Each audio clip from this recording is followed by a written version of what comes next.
Bom, o caso brasileiro é bem mais complexo. É um dos únicos países restantes que tem uma regulamentação da profissão e que tem uma lei que rege a atividade, questões sobre responsabilidade técnica, sobre a sua filiação ao Conselho Federal de Relações Públicas através dos Conselhos Regionais de Relações Públicas, que é uma obrigatoriedade que estabelece ali diretrizes, normativas para o exercício da profissão. A delimitação, o escopo, as funções, a atividade, o que é e o que não é próprio das relações públicas. Mas o que eu venho tentando esclarecer, né, do meu ponto de vista, a partir das reflexões que eu fiz nos últimos anos, é que todas as tentativas que foram feitas, além de todas as definições que foram produzidas no mundo inteiro, todas as tentativas que foram feitas pelo sistema Conferp no Brasil para delimitar, caracterizar as relações públicas fracassaram.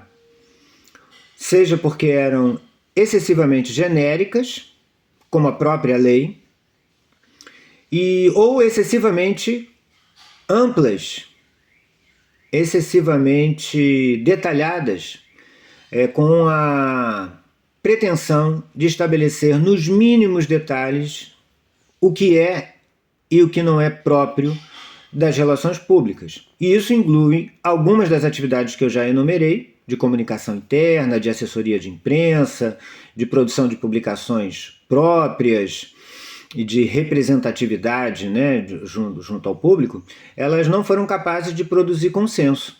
Tanto que o sistema Conferp está mais uma vez em meio às discussões sobre a questão da regulamentação da profissão. Se ela deve sofrer modificações, se essa regulamentação não deve existir e se ela, de fato, ela é apropriada, se ela atende aos interesses dos profissionais e atende ao interesse da sociedade e atende aos interesses das empresas que contratam. Muitas dificuldades foram encontradas no caminho, né? Em alguns momentos se deu a impressão de que tudo que se faz dentro da comunicação pode ser qualificado como relações públicas. Desde a organização de eventos, comemorações, datas festivas, iniciativas de benefícios para os funcionários, tudo isso em algum momento foi colocado dentro do arcabouço do que são as relações públicas.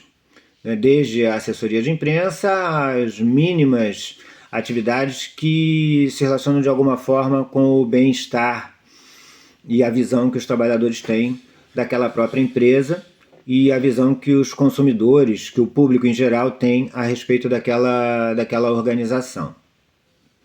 E isso nunca foi aceito, nunca foi bem aceito, nunca foi consensual, nem entre as organizações, nem entre os profissionais, nem entre os professores, nem entre os estudiosos da área. Em todas as reflexões que se faz sobre isso é possível encontrar insuficiências, brechas, inconsistências em todas essas definições.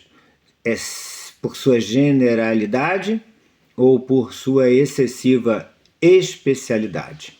Porque, de um modo, tudo poderia ser considerado como relações públicas, porque, afinal de contas, não existe nenhuma empresa de uma empresa que não seja da empresa. Então, quando uma empresa fala de seus produtos, ela também está falando de si. Como ao contrário, ela também está falando dos seus produtos. E os produtos falam sobre a empresa. É um conjunto. Não há como diferenciar esse tipo de comunicação. É uma comunicação empresarial típica das empresas. E se todas elas são relações públicas, nenhuma é. E se elas são tão específicas e tão restritas, como muitas organizações preferiam que fosse, praticamente se reduzindo a um porta-voz, a um representante ou a algum tipo de defesa pública que se pode fazer através da comunicação acerca do que acontece numa organização. Nenhuma delas se sustenta. Então eu quero concluir essa sessão dizendo que, no meu modo de ver, não existem relações públicas na iniciativa privada.